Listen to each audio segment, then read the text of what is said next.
first level sommelier. It's a far cry from being a fourth level sommelier, which is the equivalent of a PhD pretty much. First level is not that difficult to reach. Do it probably in a matter of a few months. I took a course in Cleveland. It was a 2-day affair. They give you books to study. You learn quite a bit, and pretty much as I go along and drink different wines, it's helped out over the years too. So don't be overly impressed with level 1 sommelier. I do have that title, but like I said, I think everybody out there, if you put your heart to it, you could do it too. So today I thought what we would do before we get into the wines, I thought I'd briefly touch on what it was like business this past year during the pandemic, COVID, and then we'll get into how it affects the wine industry as well. I think the first thing that hit home when the pandemic started, to me anyway, was that we had to scramble to get these things here, masks. And that was a real problem at first because my employees, for their safety, I wanted them to have masks. And we wanted our customers to have masks as well. So I had to start calling different sources. And masks were very hard to come by. We found a source, and for these paper masks or the cloth, the white cloth, the initial order that I got, I paid 95 cents a piece. So I bought 24,000 masks, and my initial order cost me $22,000. But we were masked up, and we had plenty of masks, and we wanted to make sure that we were covered, that we could protect everybody who was coming in the store as well as my employees. So that was the first thing. The next thing we had to do was, of course, put plexiglass up everywhere. If you are in the plexiglass business, you're a very wealthy person today because it's everywhere. Plexiglass, the demand for it far exceeded the supplies and prices just skyrocketed. But we did that too, and for our safety of our customers and our employees. And the other thing that we had to scramble to get sanitizers. Sanitizers, hand sanitizers, bathroom sanitizers. We were going to all kinds of sources to try to get as much as we could. And many times, as you know, if you shop during that period, the shelves were empty for bathroom cleaners, sanitizers, hand soaps, all that stuff. I mean, people were just buying it like crazy. We couldn't keep up with it. And finally, the last thing was shortages. And we all know about the toilet paper shortage, and we had one at Sautter's. Paper towels, toilet paper, tissues, any kind of paper product was very hard to come by.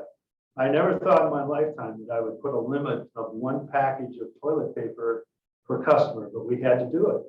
Otherwise, people would take 2, 3, 4, 5. You know, there's the guy in, I think, California that bought 1,000 rolls of toilet paper, and then he wanted to return them to the store he got them from because he found out that there was no longer a shortage. Of course, they didn't take it back. I think I would have told him to freeze it. You could use it in the future if that's the case. But anyway, the other thing that we found was all kinds of shortages in different categories of food. Pasta, we couldn't get pasta. Rice, people were buying that off the shelf, 10, 15 packages at a time. We started having to limit that kind of stuff too. Canned goods, tuna, anything that was meat, fish, it all became very difficult to stock. And we were finding that we would order 1,200 cases a week or in a particular day from our warehouse of different items, and we might end up getting like 400 or even 250. And sometimes we never got our order at all. And the reason is the warehouses were having trouble stocking getting people to stock the warehouses because they had to fight the COVID, and people wouldn't show up for work. Maybe 40% of the staff would show up. And consequently, they couldn't get the product to the stores. And so they started to ration to us. Like if we ordered 10 cases of toilet paper, they might send us 1 or 2 because they would distribute it to all their stores as much as they could. So it was really an interesting time. One of the most unusual things that we couldn't get, that we ran out of, and I didn't figure it out right away, but now I know, was yeast. Nobody had yeast. And I thought, why are people buying yeast? You know, we sold out of yeast and we can't even get it. Well, come to find out, people started making their own bread. They started baking. They were making things at home that they never done before. This is what COVID did to people. It drove them back into their houses to start cooking at home, start baking, staying at home, I guess being a family. And sometimes that's not all bad. So at least there are some good things that came out. But we had shortages of all kinds of things: sugar, flour. One of the other things I couldn't figure out was tapioca. We couldn't get tapioca. What are people doing with tapioca? And come to find out, they use it for a thickener, you know, when they're baking pies and other things too. So that was kind of news to me. I had no idea that that was going to be a shortage. Then one other thing, I sell a lot of flowers out front of my store. If you've seen my store before, you know I have hundreds of hanging baskets and potted plants, just bedding plants. And so this past year, I set up as usual, and it was like a frenzy. People were coming in buying flowers who never bought flowers before. And what happened was people weren't leaving their homes. They weren't going on vacations. They were going to stay home. They were going to fix things up around their house. They were buying swimming pools. They were buying pool tables. They were buying home theaters. All this stuff was in high demand. And they were buying flowers. And I have several suppliers, but my biggest supplier, who usually goes on into July with flowers, Memorial Day, he was out of flowers, which was unheard of. He had no more flowers in his greenhouses. He has a big operation. So that kind of taught us a lesson there. This year, I can't tell you what's going to happen. I do know that a lot of the growers have grown more this year. So I don't want you to panic. You think you got to run out and buy flowers today, because we're still going to have some frost. But I think it's going to be another good year for flowers. I think people are going to stay home, maybe not quite as much, but they're going to be fixing up their yards. So just to kind of give you a heads up on that, I don't want to create any panic from anybody. But anyway, okay, so let's continue on and talk about what's causing all these problems. Well, you know, labor shortages, for one thing. I'm not having a lot of trouble keeping employees. I've had a great staff. They've been very loyal to me over the past year. They've done a great job. But in certain industries, like in the meat industry, for a while we were out of beef. We couldn't get beef. We couldn't get chicken. What was happening was the packing houses or the processing plants were shutting down because of the virus. And these poor farmers would bring their animals to the market, and there was no place to go with them because the processing plants were closed. And unfortunately, a lot of the animals had to be destroyed because they cut their losses. The farmers, it was cheaper for them to destroy the animal than to keep feeding it and to keep waiting for the processing plants to open. So that was another dilemma that was facing the markets and the farmers and everybody up and down the line. You know, there's a shortage of truck drivers, and you just go on and on. So we had plenty of food. That we were never short of food, but we had fractured the supply chain. We couldn't get the food to where it needed to go in the quantities that we needed. And that was the big problem. But you know, through all this, there was some good that came out of it. And so I wrote down a few things that we're thankful for, that really, I think, were kind of a mixed blessing. There was a local church in Sylvania, Five Lakes Church. It used to be called McCord Road. They partnered up with us. They sent a group of people over to our store every day for like 7 weeks. And we have online shopping now at our Sylvania store. They would either click and shop, or they would call on the phone, and these people would answer the phone, take their orders, write them down, and in many cases even deliver the orders to their houses, which was just above and beyond the call of duty. I mean, we had probably had at any one time 10 or 12 volunteers. They would pull the orders for the customer, then take it, and deliver it. And we would take credit cards over the phone, of course, and it was all set. And that was a wonderful ministry that they had. And in 7 weeks, they did 1,300 orders. 1,300 orders. They delivered a great deal of those. Some people came and picked them up too as well, which was nice, nice thing too. But we also, during this time, we partnered up with the Northwest Ohio Food Bank.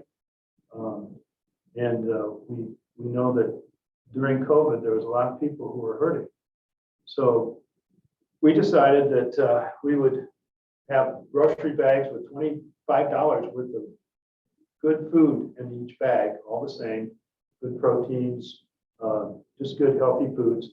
And we would only charge $20 for that bag for our customers. So a customer would come in, if they wanted to buy bags to donate to the food bank, we partnered with Dave White as well. And we did it twice, 2 or 3 times, I'm not sure. But we've done well over 1,000 bags for the Northwest Ohio Food Bank. So that, I felt pretty good about that. We're going to do this again, probably sometime late April. One quick story: a customer came in. He had his check from the government. He handed us the check. It was for $1,400. He said, "I'll take 70 bags." He bought 70 bags, and we saw to it that they got delivered to the food bank. Anyway, enough of this. I want to go on about talking about some wine. This is what we're here for, and I'd like to go over some wines. You say, well, how do you choose these wines? And sometimes I just start walking through the department and I say, I like this, I like that. There's a story behind this, story behind that. Some of these are closeout wines, and a closeout wine is one that once it's gone, it's gone. Some of them I have good supplies on, some of them not so good. But closeouts are when the distributor offers me special value. They'll come to me and say, this wine here, we need to move it out. Maybe it's the vintage, they want to move on to the next vintage. It could be a wine that got tucked away in the corner of their warehouse and no one bothered selling it. You got to remember, these big distributors like Berman and Heidelberg, Glazer, Vintage, there's Skurnik, there's some other big ones. They have hundreds and hundreds, maybe even thousands of SKUs of different wines. And their salespeople go out and have to sell the wine. Well, it's pretty hard to sell everything that they have in their book. So some of these wines that maybe aren't closeout are wines that just got neglected and didn't get sold. So the supplier will come to me and say, this wine was so much, such and such a price, but I'm going to give it to you for this, and you can pass the savings on to the consumer. So I usually taste the wines first to make sure, A, that they're not over the hill, especially on the older vintages, and B, if it's not a good tasting wine, I can't recommend it. So most everything that I take on that's new in my department, or closeouts especially, I taste them first. And I reject probably maybe 40% of the closeouts because, quite frankly, some of them just aren't very good. And I couldn't stand there and tell you that it was a good glass of wine if it wasn't. So I want you to know that everything that's here, I've tried, and I know that it's good, at least in my opinion. Now, maybe not in yours, but mine. Because I can't tell you what wine to like and what not. And I'm always against people that say, oh, this is great, you're going to love this, it's got this, and this characteristic. Well, I don't tell people that. You taste it, you tell me what it tastes like. If you like it, you like it.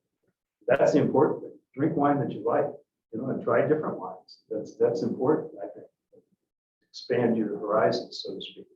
But anyway, let's go through some of these wines. And I will talk to you at the end about, we will have these in a specific location at my store. So if you decide you want to come in and buy any of these wines, I will tell you at the end of the meeting here where you can find them. And as long as we have ample supplies, I'll point out to the ones that I don't have a lot of, but most of these I have pretty good supply of. So, I do pick wines based on, I like Spanish wines. this is your first wine. I will go through the order on your list. I have the list in front of me. This is a Spanish wine. It's called El Circo. It's a Tempranillo. And I chose this because it's a great value. I think for an everyday wine, you don't have to spend $15, $20, even $12. You can get good wines under 10 bucks, especially in some of the Spanish wines, some of the South American wines, and even some of the California wines that are offering some really nice selections. But this is just a nice go-to. It's a medium body wine, Tempranillo. It's good with grilled meats. It's good with just about any kind of food that you want to pair it with. It's good if you want to just sit out on your patio and just drink a glass of wine. And it's especially warm today. This would be a nice little glass to have out there. But I like Spain because the Spanish are very passionate about their wines, believe it or not. They make excellent wines, and they're able to price their wines very, very competitively because land in Spain is relatively inexpensive compared to like Napa Valley or California. You know, in Spain, you can probably buy an acreage fairly cheap. In California, if you're going to buy a good acre in Napa Valley, you're going to pay upwards of $1 million. And they have to factor all that into the cost of their wine. Well, in Spain, you're not going to see those kind of land values. So they can make really good wines at really fair prices. And that's kind of like why I like to try different Spanish wines. I really enjoy. I've got another one I'm going to show you here in a little bit. This is called El Circo, and I've got plenty of this on hand. No shortage there. I bought 10 cases. We're in good shape. So we'll have this one available. Here, this next one. This is William Hill. Now, most of you maybe have seen William Hill. They've got a Chardonnay, Cabernet, they got the whole line. But this particular one is a William Hill Sauvignon Blanc, but it's from Napa Valley. Now, they also make a Sauv Blanc that's called Central Coast, which is a different area in California. And when you get juice from Napa Valley, you know that you're getting the better grapes. You're going to get a better bottle of wine.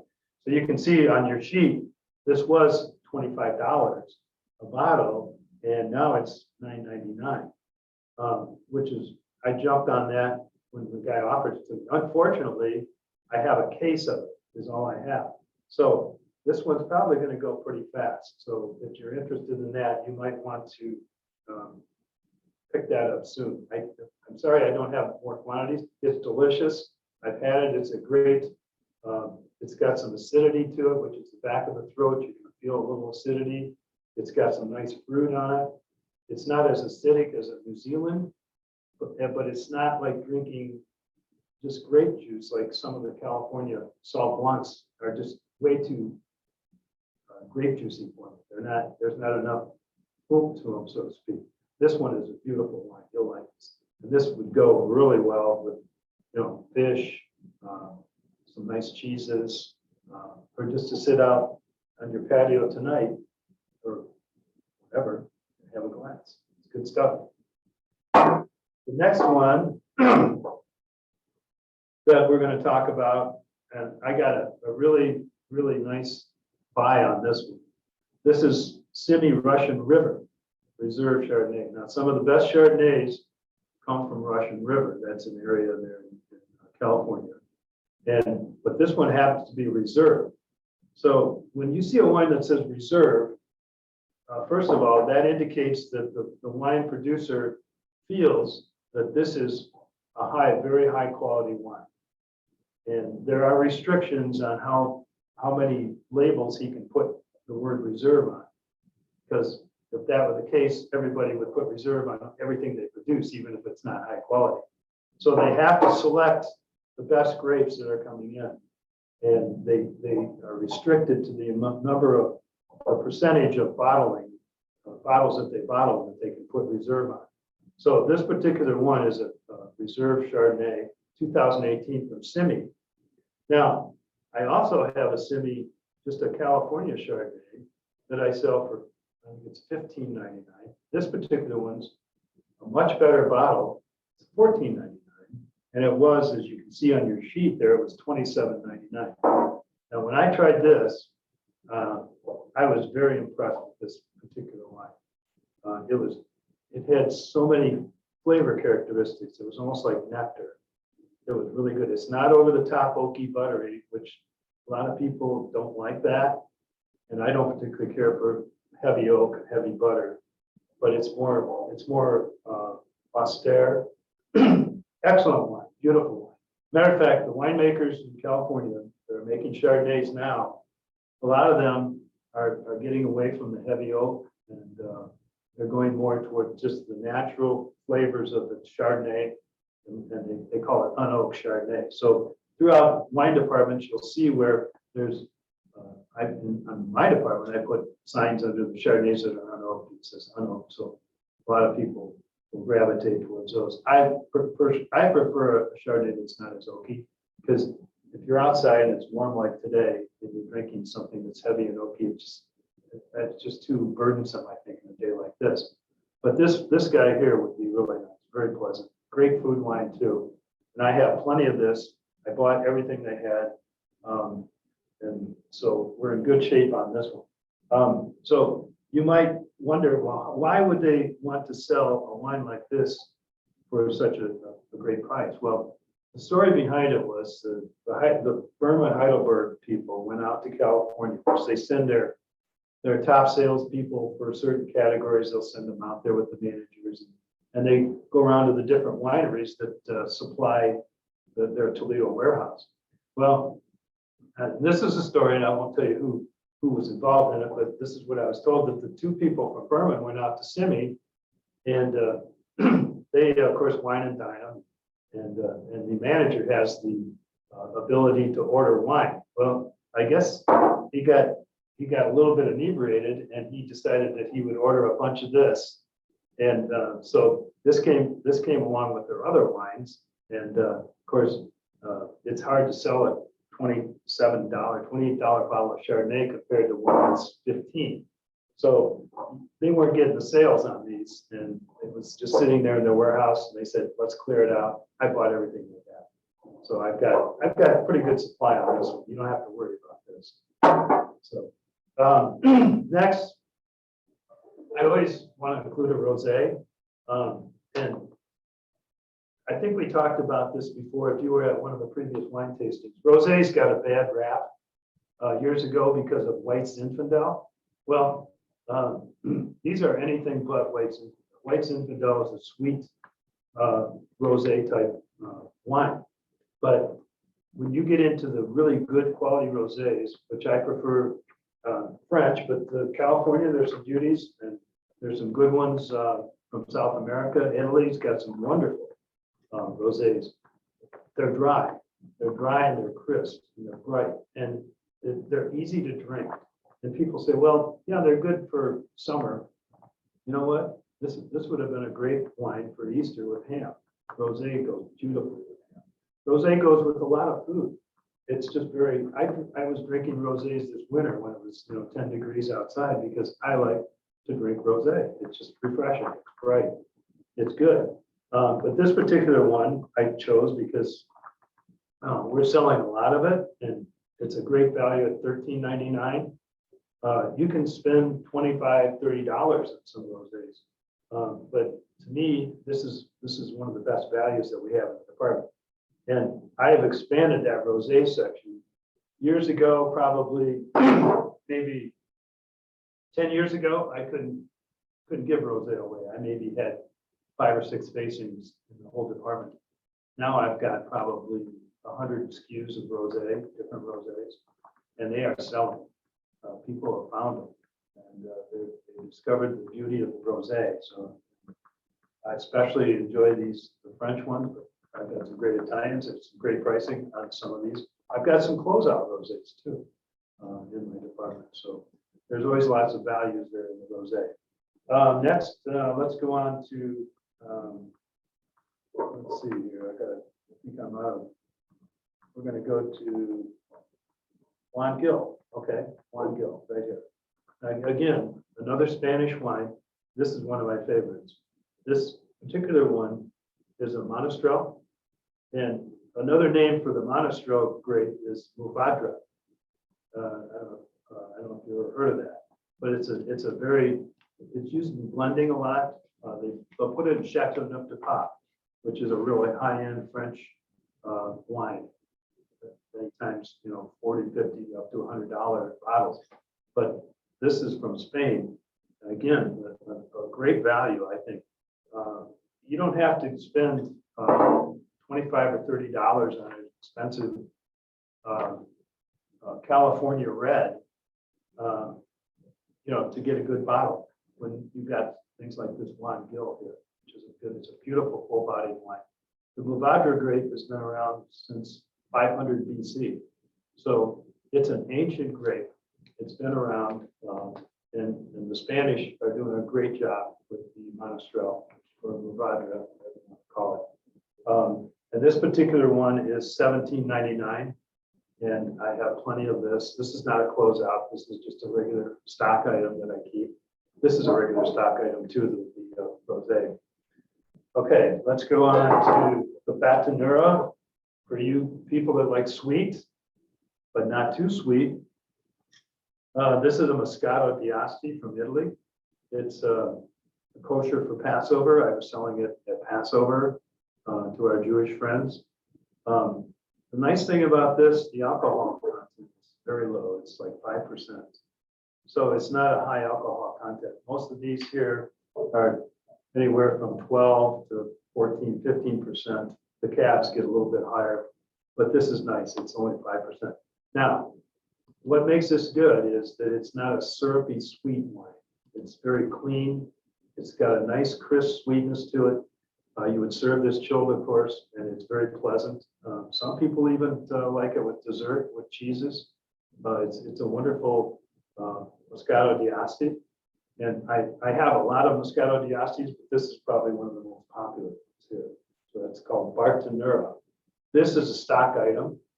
Question? Yes, Jim, we have a question.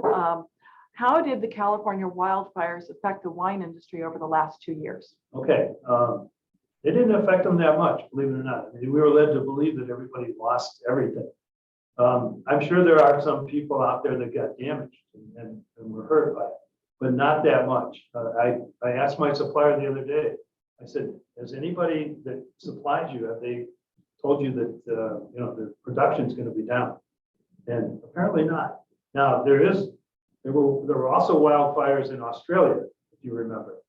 And there's a wine called Molly Duker, which is a cult wine. I don't know if you've ever heard of it. It's very high end, but it's allocated. I carry it.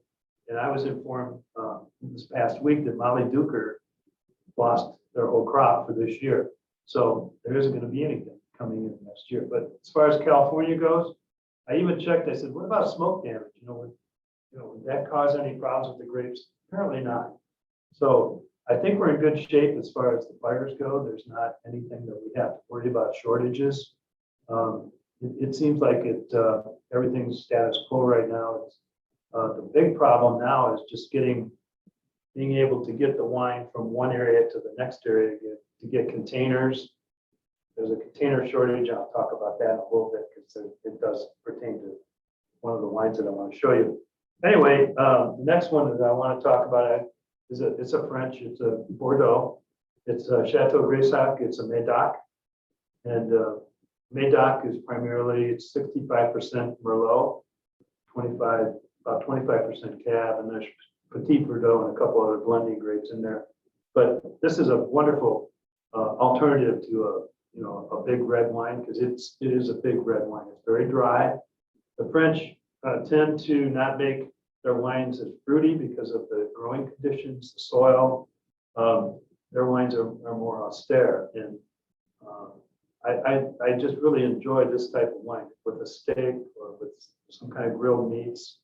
Wonderful, it goes really well.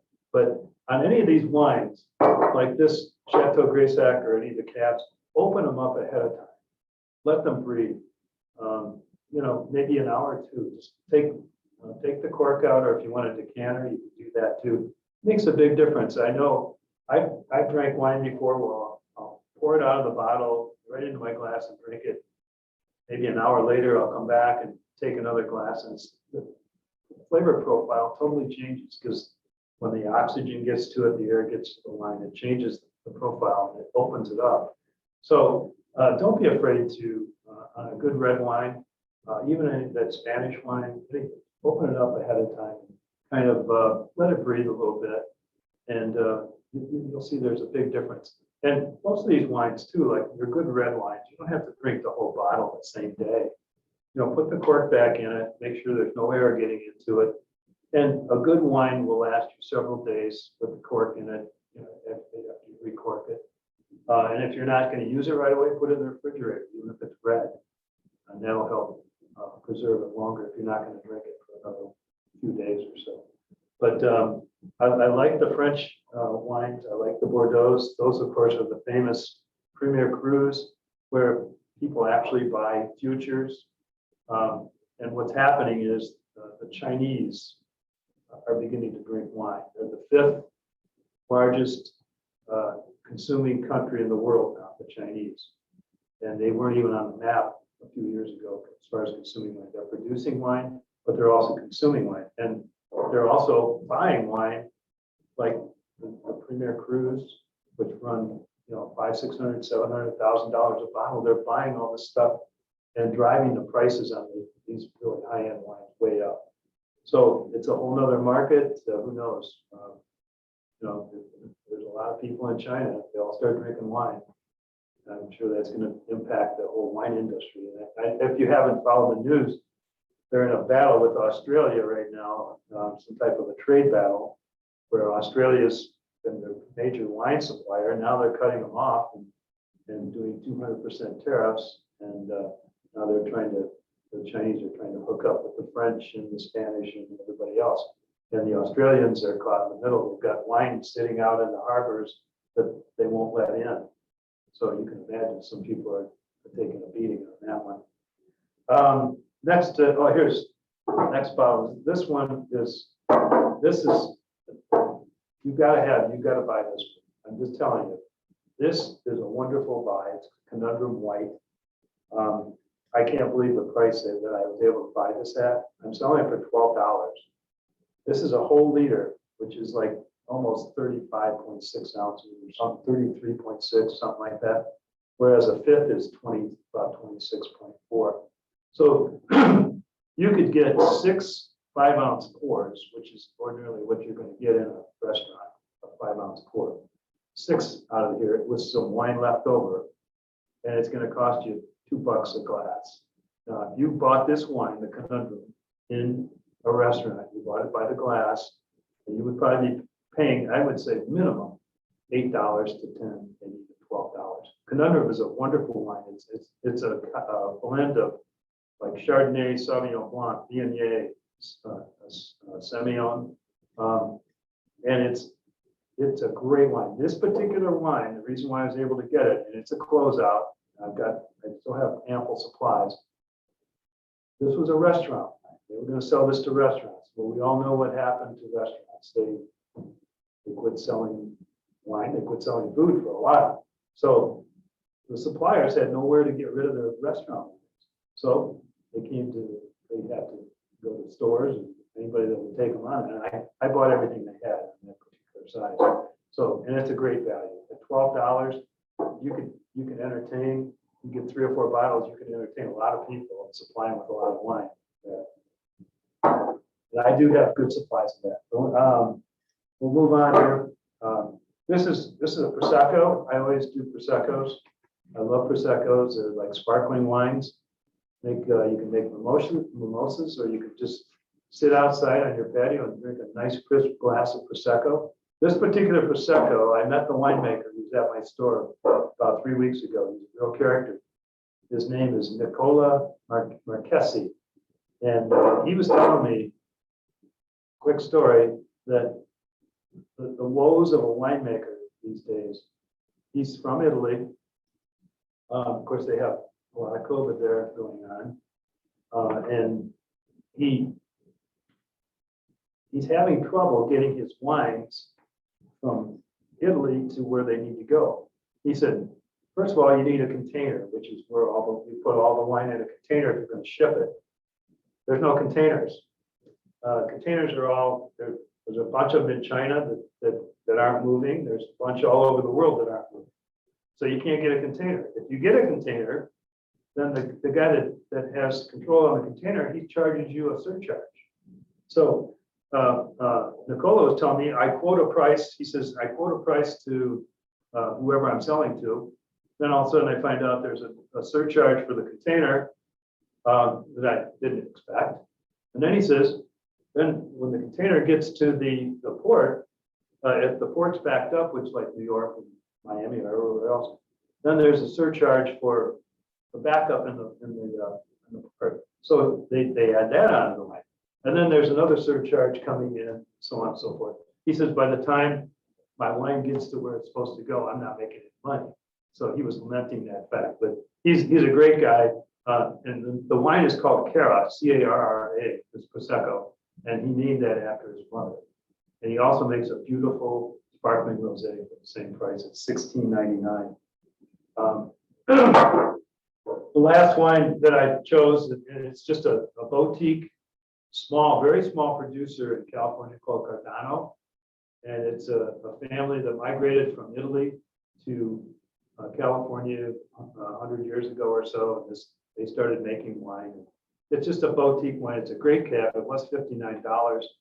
And I got it priced at $39.99. So I've got a really good, it's a big, bold, dry cab. Again, because when you're going to want to open up ahead of time and let it breathe. And great with burgers, steaks, even, pasta, whatever.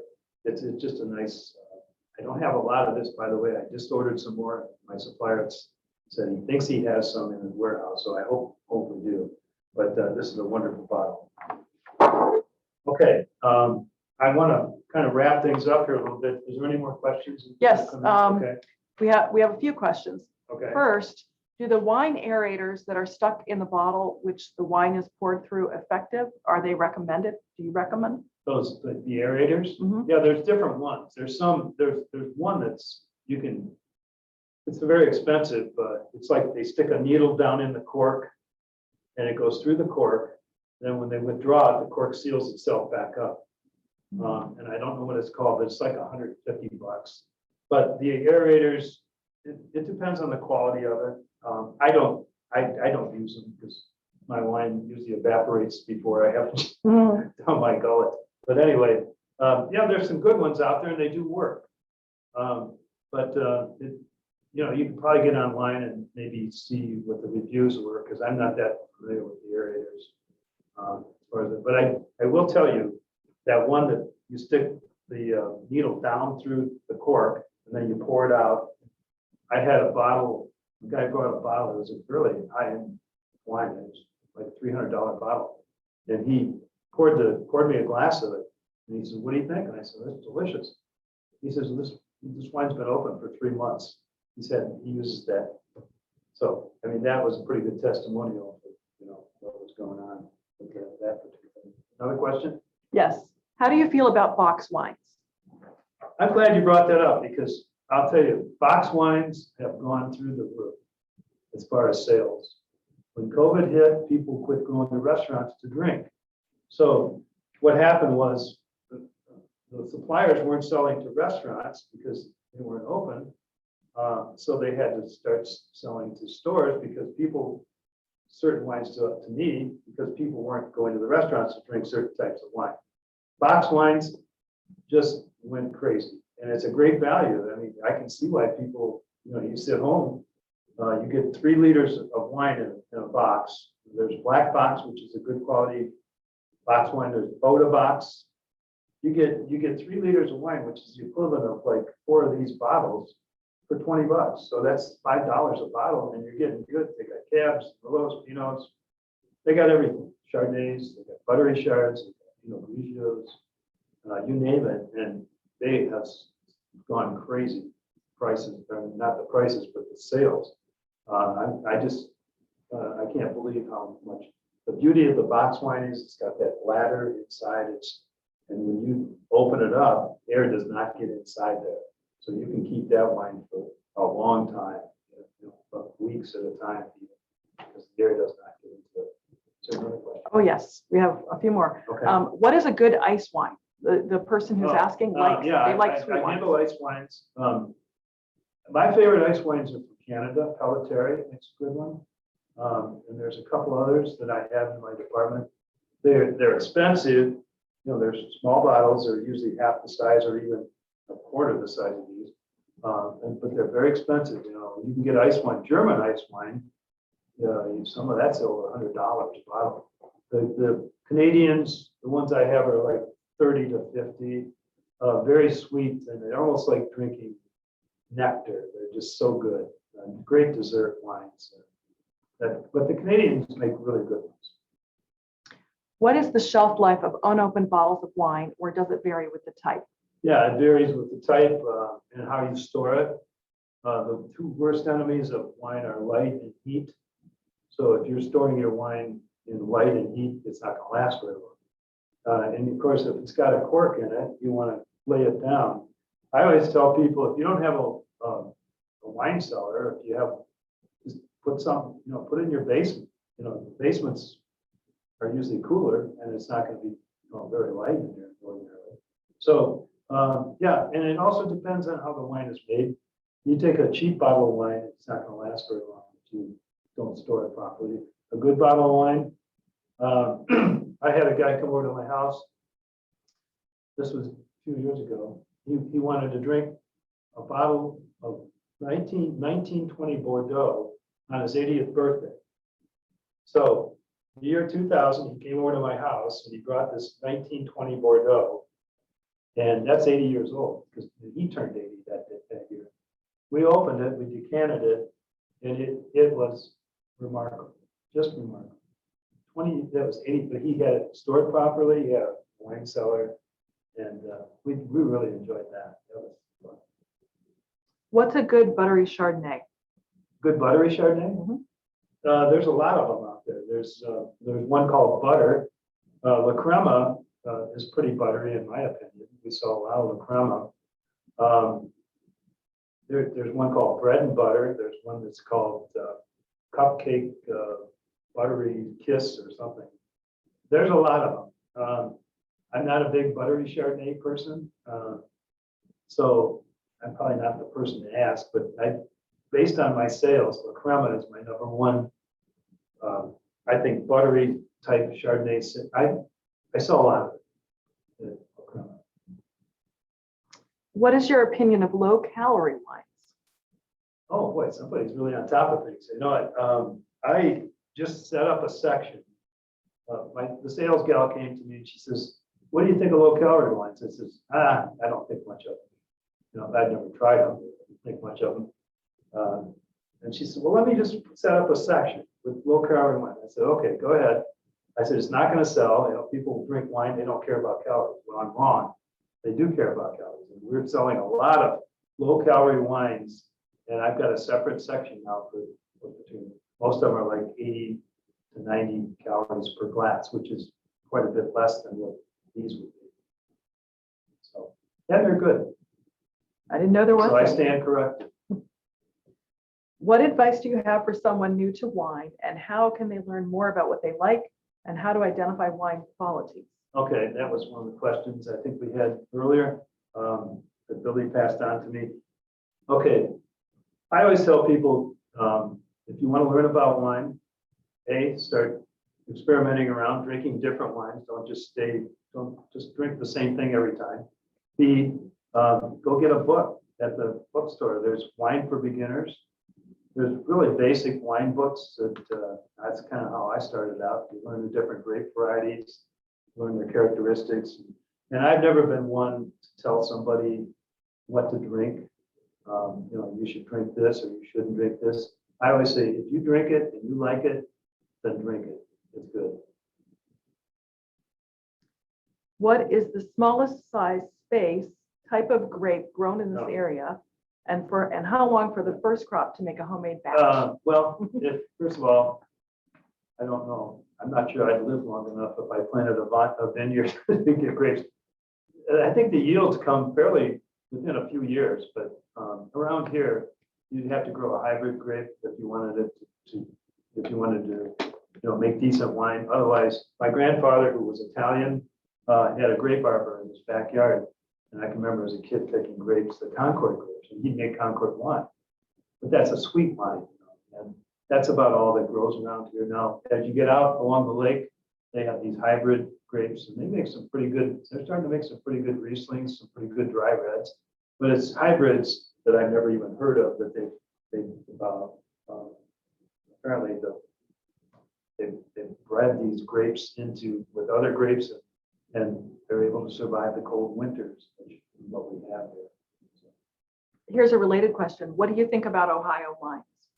There's some good ones. Years ago, it was kind of a joke, like, here's a 50-pound bag of sugar, dump it in the vat with the wine and stir it up, and you got Ohio wine. There are some good wines.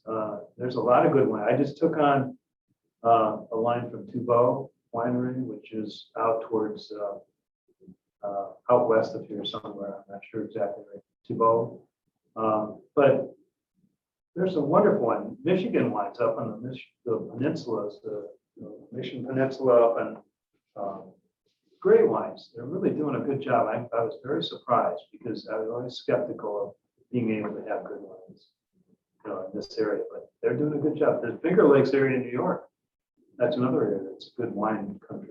Some really nice Rieslings, some good reds, and they make sweet wines too, of course. But, okay. Is there any other questions?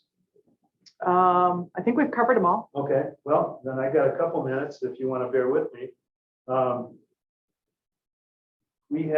There's some changes that have been taking place. This is an advertisement for Sauter's for a moment to our store, and we're going to upgrade Waterville as well. But throughout this past year, I found that people are looking at different wine selections within categories. I've expanded my French section. I've made a huge French section, and I've expanded my Rosé section, as I spoke of earlier. The Spanish section is expanded. I've expanded the Argentinian and the Chilean, New Zealand, of course, Australia. We have a really nice wine department. If you have never been in, come in and see it. And if you come in and you don't see me, ask for me. I'm not there all the time, but if I'm there, I'd love to meet you. I'd love to talk to you, and I'd love to show you around the wine department. Samir and his wife Lucy came in yesterday, and they got ahead of the curve and bought some of these wines.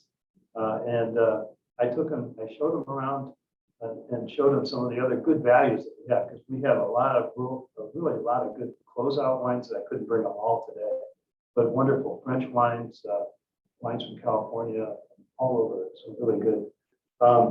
The other thing that we've done is I partnered up with an Italian girl who, her name is Nima. She's from Sardinia, and she's my go-to on importing Italian food. We hooked up, and now we have a Sauter's private label organic pasta made with the finest ingredients, and it's at a good price. It's not a skyrocket price. It's a good price. We just got in a bunch of oil, olive oil from her, 100% pure oil, nothing added into it. You buy some of these oils, you don't know what you're getting. If it's cheap, you're probably getting canola plus olive oil, or it's made with olive paste, reconstituted. Hers is 100% extra virgin cold press olive oil. And I'm going to sell that probably in the $10 range for a liter, which is a great price. We also have an organic pasta sauce coming from her. And she has all these connections over in Italy. She gets on the phone and calls, and she knows a good producer. She's a restaurant supply. And of course, she's been hurt by everything that's going on. She goes to Columbus, she goes to Detroit, Ann Arbor, she goes to Cleveland and Toledo, supplies really, really fine ingredients for the chefs. But she's been hurt by this, so she's branching out, and she's offering to do things for me that she ordinarily wouldn't have time to do. So this is a kind of a win-win. The other thing we're getting into is hopefully by the end of May, we're expanding our takeout meal section. We're going to put in all new cases with takeout meals, and we're going to do one section with sous vide. Delicious. I had some samples the other day. It was delicious. These can be little takeout meals, individuals at good prices. We found that people aren't afraid to go to restaurants and take meals out, take them home. So I think this is the trend. The grocery stores are going to be probably jumping on that bandwagon too. And the other thing I wanted to show you is, I'm kind of proud of this. This is a plant-based sleeve bag that we use at the store. We're the first to have this type of bag compostable in Toledo in grocery store. So this bag will decompose if you put it in the ground, put it in your trash. Unlike plastic that they take and recycle and make more plastic out of, it's kind of an endless cycle and it's kind of a geometric progression. This thing here will actually disintegrate. So these cost me more money, but to me, it's an investment in the future to let people know that we are conscious of what's going on in the environment. My son has been very instrumental in getting me on board with a lot of this stuff. So I'm on board. We're doing it. Okay, is there anything else that we need to cover? Two quick questions. Okay. Do you ship out wines and where can we find them if we are not in Toledo? Okay, where can you find what? If not in Toledo? Okay, I can't ship. In Ohio, most you have to check. Some will ship in, some won't. Most of them don't. And I can't ship out. I can't do that. It's against the law for me to do that.